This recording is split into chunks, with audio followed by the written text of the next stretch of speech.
My name is Linda Joso Motutu, a DED student in the University of Boya, Faculty of Education, in the Department of Curriculum Studies and Teaching. I am here with my course mates, Arreneke. We are here to present Unit 3 of DED 504 in Introduction of Educational Administration and Planning. Unit 3 talks of the structure of educational organizations. Our objectives are the definition of educational organization, types of educational organization, which are the formal and informal organization, the general principles of formal organization. Then we are going to distinguish between the formal and informal organization. Then we state the functions and dysfunction of informal organization. And at the end, we are going to examine the characteristics of bureaucracy and how they relate to educational organization. An organization, according to Rubins, SP and Coulter of 2018, is a structured group of people working together to achieve specific goals or objectives. It involves coordinated activities, defined rules, and a hierarchical structure to ensure the effective and efficient accomplishment of tasks. A boat issue of 2014, in the same light, sees organization as a specific unit or human groupings deliberately established for the accomplishment of specific objectives.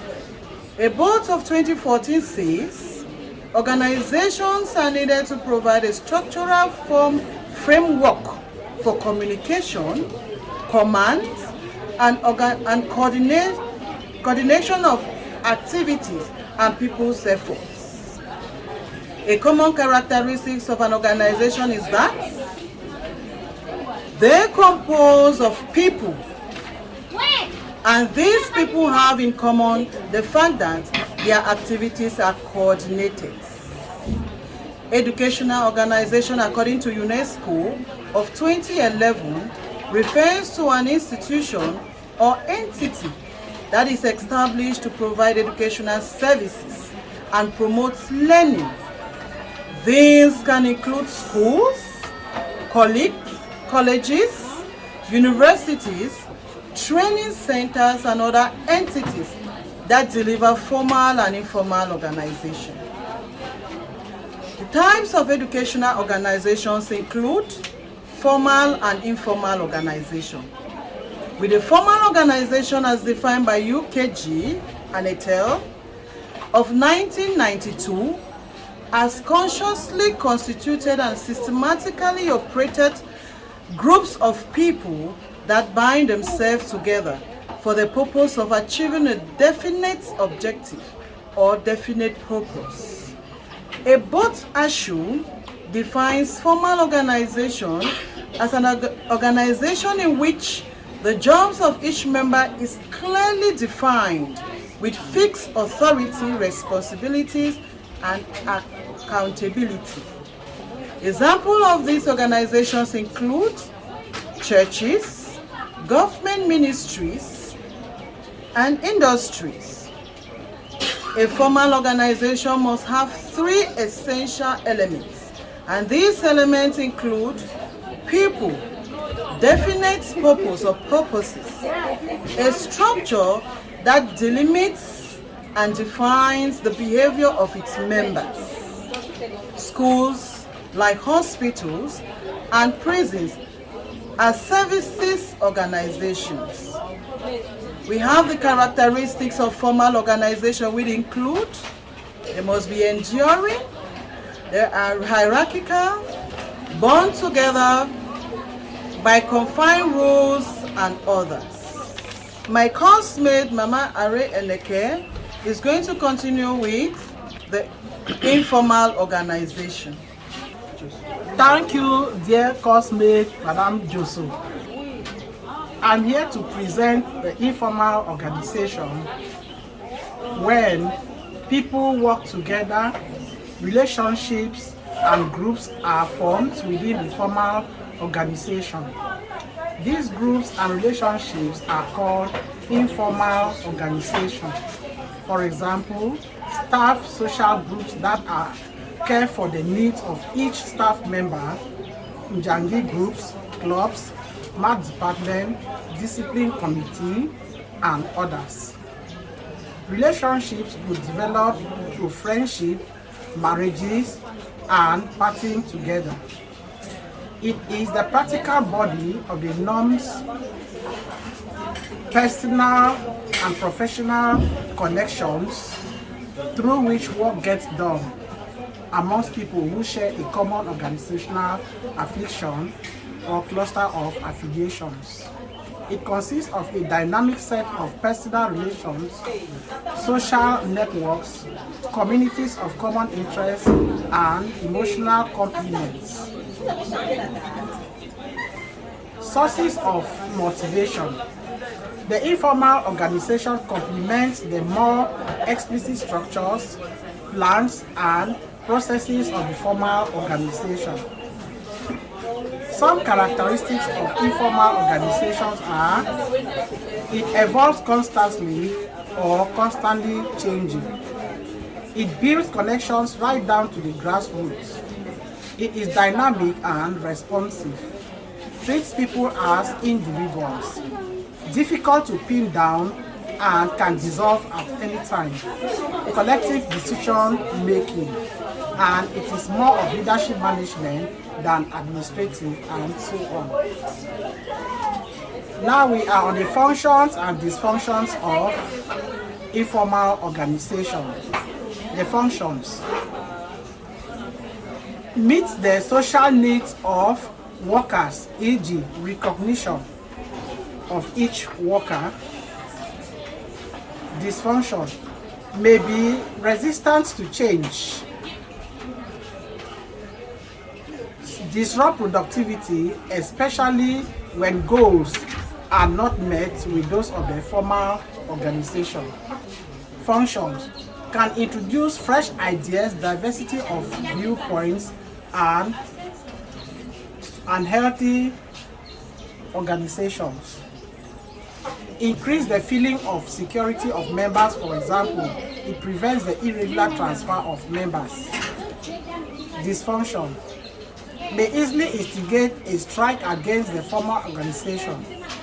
Sometimes may want to have control over the formal organization by wanting to impose its own ideas.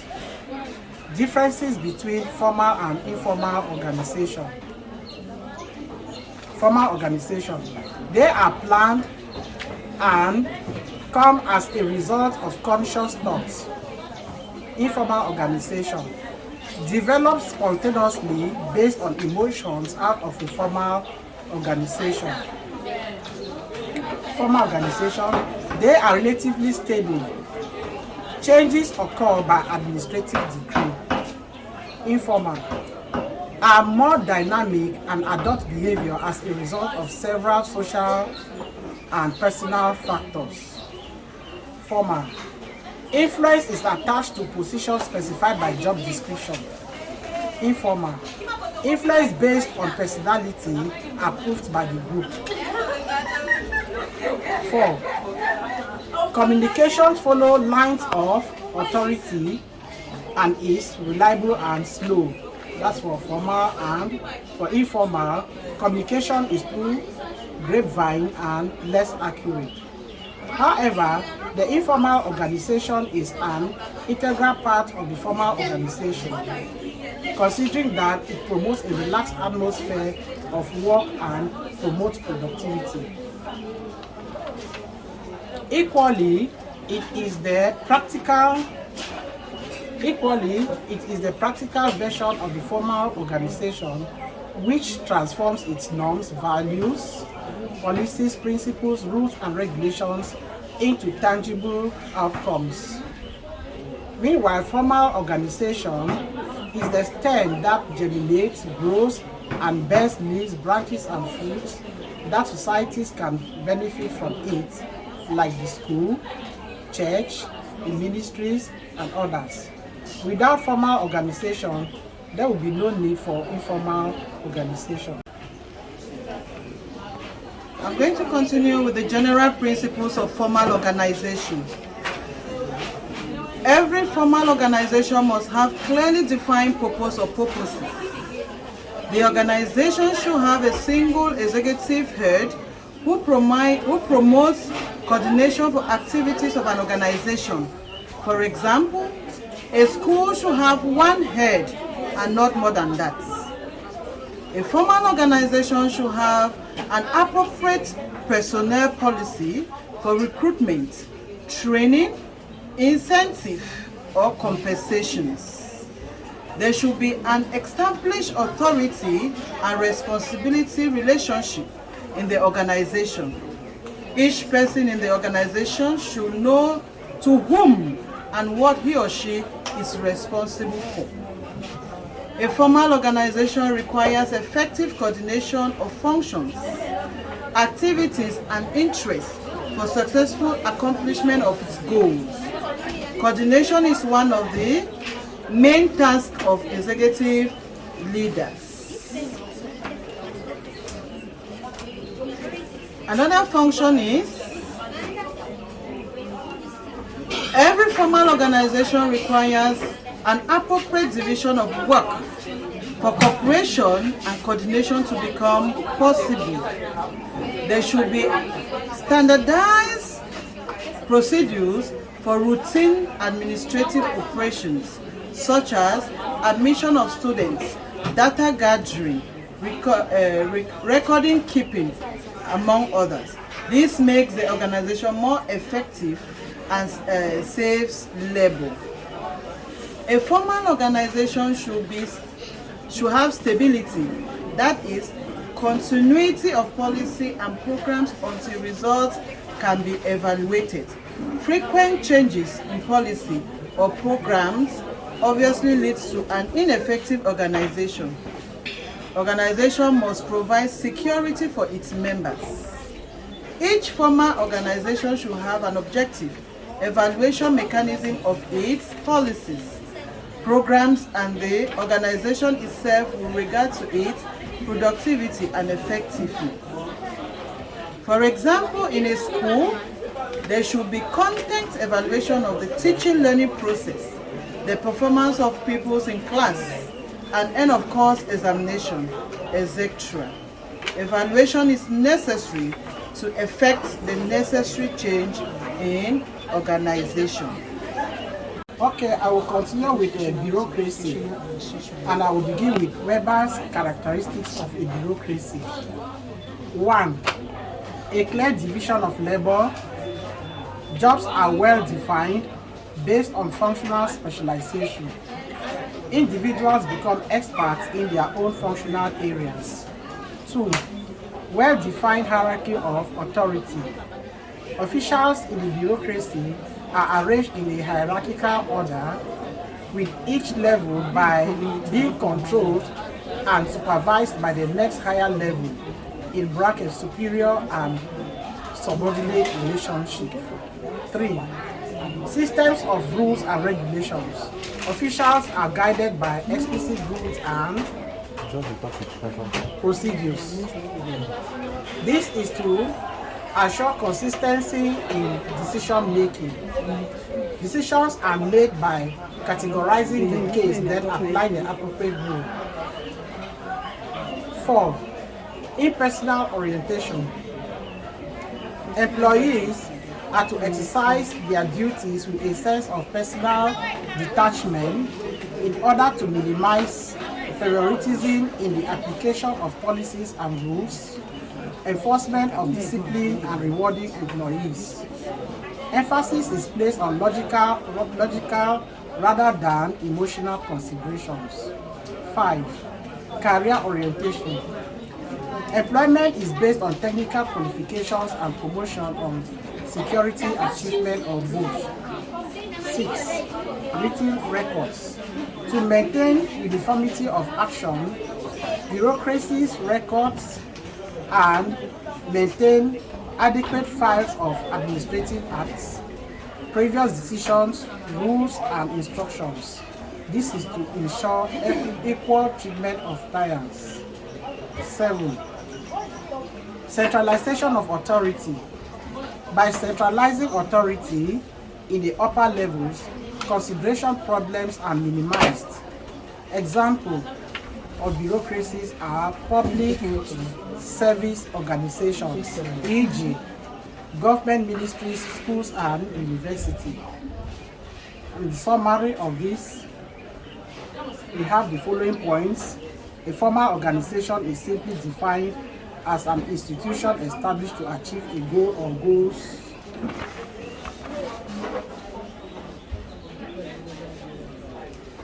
Next point, the formal organization are all the interpersonal alliances or groupings that exist in a formal organization, e.g., friendship and cliques. Next point, if the informal organization identifies with the goals of the formal organization, the existence will contribute to goal attachment. The fourth point, school administrators should study the nature and behavior of informal organization in their schools and thus take advantages of its resources to achieve desired goals. Fifth point, structure refers to the design, arrangement of an organization. It has a great impact on behavior in organization. Basic types are mechanistic and organic. The sixth point, bureaucracy is an ideal organizational structure designed to increase the efficiency and effectiveness of the clientele and improving the nationality of decision making. And the last point, while applying bureaucratic principles to school administration, take into consideration the professional character of the school. And then we round up with the chapter.